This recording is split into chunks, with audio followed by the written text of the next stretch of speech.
Friends, ಎಲ್ಲರಿಗೂ ನಮಸ್ತೆ. Welcome to ಭಕ್ತಿ ಭಂಡಾರ ಯೂಟ್ಯೂಬ್ ಚಾನಲ್. ಫ್ರೆಂಡ್ಸ್, ಇವತ್ತಿನ ವಿಡಿಯೋದಲ್ಲಿ ವರಮಹಾಲಕ್ಷ್ಮಿ ಹಬ್ಬ 21ನೇ ತಾರೀಕು ಅಥವಾ 28ನೇ ತಾರೀಕು ಯಾವ ದಿನ ಮಾಡಿದರೆ ಒಳ್ಳೆಯದು, ಯಾವ ದಿನ ಆ ದಿನದ ಮಹತ್ವವೇನು, ಯಾವ ಸಮಯದಲ್ಲಿ ಪೂಜೆ ಮಾಡಿದರೆ ಶ್ರೇಷ್ಠ, ಅಂದರೆ ಪೂಜೆಗೆ ಶುಭ ಮುಹೂರ್ತ, ಯಾವ ಸಮಯದಲ್ಲಿ ಪೂಜೆ ಮಾಡಬೇಕು, ಯಾವ ಡೇಟಲ್ಲಿ ಪೂಜೆಯನ್ನು ಮಾಡಬೇಕು ಅನ್ನೋದನ್ನು ಸಂಪೂರ್ಣವಾಗಿ ಈ ವಿಡಿಯೋದಲ್ಲಿ ತಿಳಿಸ್ಕೊಡ್ತಾ ಇದ್ದೀನಿ.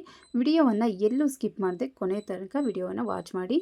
ಖಂಡಿತವಾಗ್ಲೂ ಈ ವಿಡಿಯೋ ಎಲ್ಲರಿಗೂ ಯೂಸ್ಫುಲ್ ಆಗುತ್ತೆ ಅಂತ ಅಂದ್ಕೊಂಡಿದ್ದೀನಿ. ನಿಮ್ಗೆ ಏನಾದರೂ ಡೌಟ್ ಇದ್ದರೆ ಎಲ್ಲದಕ್ಕೂ ಈ ವಿಡಿಯೋದಲ್ಲಿಯೇ ಉತ್ತರ ಸಿಗುತ್ತೆ. ಅಂದರೆ ಹಬ್ಬದ ಬಗ್ಗೆ ಕನ್ಫ್ಯೂಷನ್ಸ್ ಏನಾದರೂ ಇದ್ದರೆ ಎಲ್ಲದಕ್ಕೂ ಈ ವಿಡಿಯೋದಲ್ಲಿ ತಿಳಿಸ್ಕೊಡ್ತಾ ಇದ್ದೀನಿ. ಕೊನೆ ತನಕ ವಿಡಿಯೋನ ನೋಡಿ. ಆಷಾಢ ಮಾಸ 12ನೇ ತಾರೀಕು ಅಮಾವಾಸ್ಯೆ ಬುಧವಾರ ಇದೆ. ಅದರಲ್ಲೂ ಭೀಮನ ಅಮಾವಾಸ್ಯೆ. 13ನೇ ತಾರೀಕು ಗುರುವಾರ ಶ್ರಾವಣ ಮಾಸ ಪ್ರಾರಂಭವಾಗುತ್ತೆ. ಆಗಸ್ಟ್ 14ನೇ ತಾರೀಕಿನಿಂದ ಶ್ರಾವಣ ಮಾಸದ ಮೊದಲನೆಯ ಶುಕ್ರವಾರ ಪ್ರಾರಂಭವಾಗುತ್ತೆ. ಇನ್ನು 21ನೇ ತಾರೀಕು ಶುಕ್ರವಾರ 2ನೇ ಶ್ರಾವಣ ಮಾಸದ ಶುಕ್ರವಾರವಾಗುತ್ತೆ. ಈ ದಿನದ ಪಂಚಾಂಗ, ನಕ್ಷತ್ರ, ತಿಥಿ ಮತ್ತು ಆ ದಿನ ವರಮಹಾಲಕ್ಷ್ಮಿ ಹಬ್ಬವೂ ಕೂಡ ಇರುತ್ತೆ ಅಂತ ಹೇಳಿ ಎಲ್ಲ ಕ್ಯಾಲೆಂಡರ್ ಪಂಚಾಂಗಗಳಲ್ಲೂ ಕೂಡ ಕೊಟ್ಟಿದೆ. ಅದೇ ರೀತಿ 28ನೇ ತಾರೀಕು 3ನೇ ಶ್ರಾವಣ ಮಾಸದ ಶುಕ್ರವಾರ ಬರುತ್ತೆ. ಆ ದಿನ ಹುಣ್ಣಿಮೆ ಇದೆ.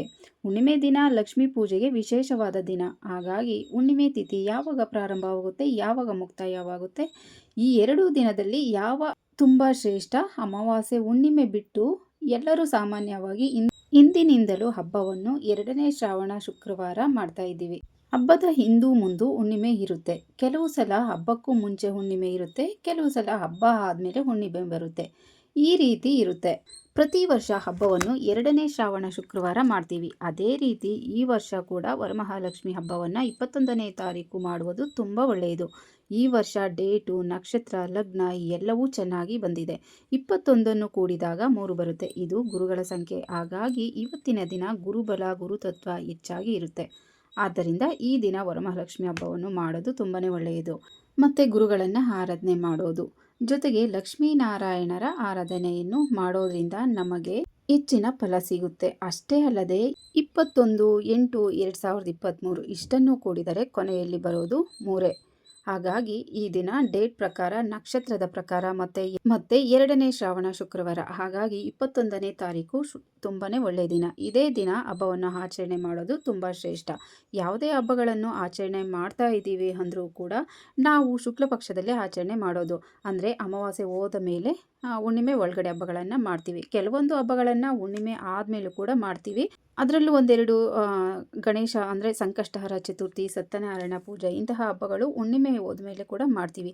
ಹೀಗೆ ಇನ್ನು ಆಗಸ್ಟ್ 21ನೇ ತಾರೀಕು ನವಮಿ ತಿಥಿ ಇರುತ್ತೆ. ಆಗಸ್ಟ್ 20ನೇ ತಾರೀಕು ರಾತ್ರಿ 9:18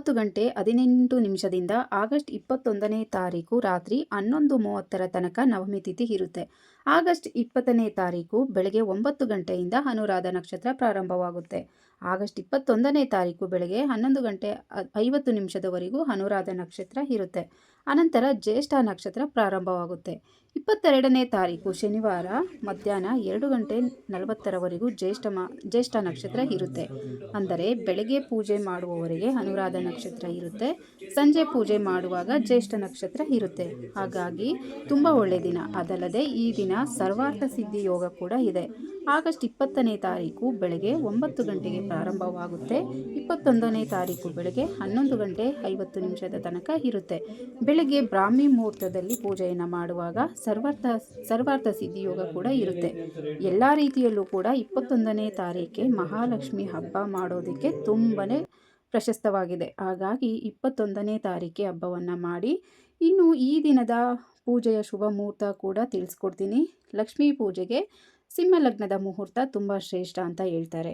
ಹಾಗಾಗಿ ಬೆಳಗ್ಗೆ 5:40 8:10 ತನಕ ಪೂಜೆಯನ್ನು ಮಾಡ್ಕೊಳ್ಬೋದು. ಅಂದರೆ ಕಳಶ ಸ್ಥಾಪನೆಯನ್ನು ಮಾಡ್ಬೋದು. ಸಂಜೆ 5:30 ಅಂದರೆ 30 ನಿಮಿಷದಿಂದ 8:30 ತನಕ ಪೂಜೆಯನ್ನು ಮಾಡಬಹುದು. ಅಂದರೆ ರಾತ್ರಿ ಪೂಜೆ ಮಾಡುವವರು ಈ ಸಮಯದಲ್ಲಿ ಪೂಜೆಯನ್ನು ಮಾಡ್ಕೊಳ್ಬೋದು. ಸಂಜೆ 5:30ರಿಂದ ರಾತ್ರಿ 8:30 ಸಮಯ ಇರುತ್ತೆ. ಇಷ್ಟರಲ್ಲಿ ಪೂಜೆಯನ್ನು ಮಾಡ್ಕೊಳ್ಬೋದು.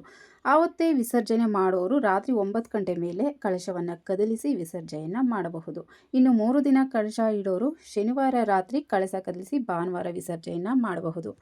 ಎಲ್ಲ ಥರದಲ್ಲೂ 21ನೇ ತಾರೀಕೆ ವರಮಹಾಲಕ್ಷ್ಮಿ ವ್ರತವನ್ನು ಮಾಡೋದಕ್ಕೆ ಒಳ್ಳೆಯ ದಿನವಾಗಿದೆ. ಇನ್ನು ಆ ದಿನ ಆಗ್ತಿಲ್ಲ, ಏನಾದರೂ ಪೀರಿಯಡ್ಸ್ ಪ್ರಾಬ್ಲಮ್ ಇದೆ, ಏನೋ ಸೂತಕಗಳು ಇದೆ ಅನ್ನೋರು ಅವತ್ತಿನ ದಿನ ಮಾಡೋದಕ್ಕಾಗೋದೇ ಇಲ್ಲ ಅನ್ನೋರು 28ನೇ ತಾರೀಕು ವರಮಹಾಲಕ್ಷ್ಮಿ ಹಬ್ಬವನ್ನು ಆಚರಣೆ ಮಾಡಬಹುದು. 21ನೇ ತಾರೀಕು ಏನು ಅಡೆತಡೆಗಳಿಲ್ಲ ಹಬ್ಬವನ್ನು ಮಾಡೋದಕ್ಕೆ ಅನ್ನೋರು 21ನೇ ತಾರೀಕು ಹಬ್ಬವನ್ನು ಆಚರಣೆ ಮಾಡಿದ್ರೆ ತುಂಬಾ ಶುಭ ಫಲ ಸಿಗುತ್ತೆ ಅಂತಲೇ ಹೇಳ್ಬೋದು. ಇನ್ನು ಮಾಡೋದಕ್ಕಾಗೋದೇ ಇಲ್ಲ ಅನ್ನೋರು ಮಾತ್ರ 28ನೇ ತಾರೀಕೆ ಮಾಡ್ಕೊಳ್ಳಿ. ಸಾಧ್ಯವಾದಷ್ಟು 21ನೇ ತಾರೀಕೆ ಹಬ್ಬವನ್ನು ಆಚರಣೆ ಮಾಡಿ. ನಾನು ಕೂಡ 21ನೇ ತಾರೀಕೆ ಹಬ್ಬವನ್ನು ಆಚರಣೆ ಮಾಡ್ತಾ ಇದ್ದೀನಿ.